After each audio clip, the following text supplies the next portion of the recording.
Trauma imposed. He learns that trauma survivors will often impose their trauma on everything, from the way we look at life, to what we think of the nicest person, including everyday occurrences. This adds yet another new dimension of consideration to his description of the partly revealed divine life. He has to keep all considerations alive in a once damaged brain, with now some short-term memory issues. He jestfully asks, if YA want problems, I can give YA plenty, here try mine. His desire is only to teach the unknowing, to regard that in life, there is always more than you know and more than you are looking for. After living in a place of emptiness, he is now always discovering new ways to look at and consider life and all its contents. He has spent over 20 years learning. He at the same time as knowing his topics are immense, not many people are treated the same, everyone is an individual, and as he listens to wartime veterans' traumas, he accepts there are equally affecting big traumas affecting us all in different ways. We become desensitized. Desensitization to the habitual, anything, absolutely anything is made less intolerant, even when first time is a severe trauma. If this is repeated and constantly repeated, it enhances this effect.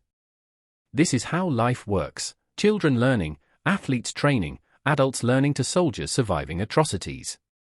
These traumas can be physical or mental.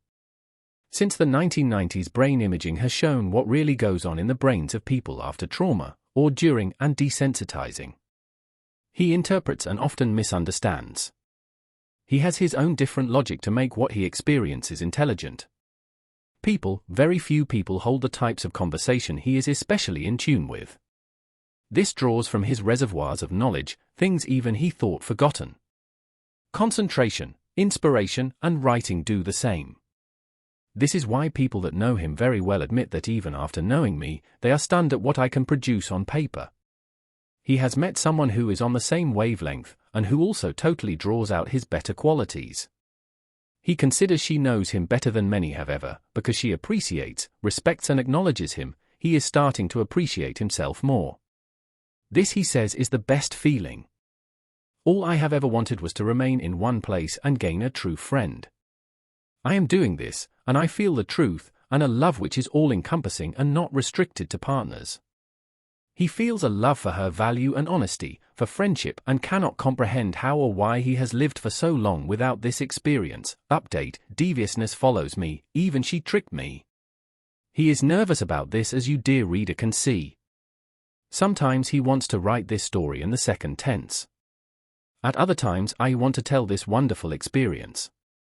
His advice: keep searching, the information you seek is out there is somebody out there for you. Whatever the trauma. Psychotherapists report that none of us, no matter how inspired, know of another's effectors, of which any size can result in trauma. We should not attempt anything that may remind the person of a past trauma. So here we have this. In his childhood and teens, and 20s and 30s, all the lies and deceit carried on into his 40s. Reminding him of past trauma, left scars and deepened them. At one moment he feels he is climbing out of his dilemma, then he remembers, consciously or otherwise, of past deceits. He has to keep climbing.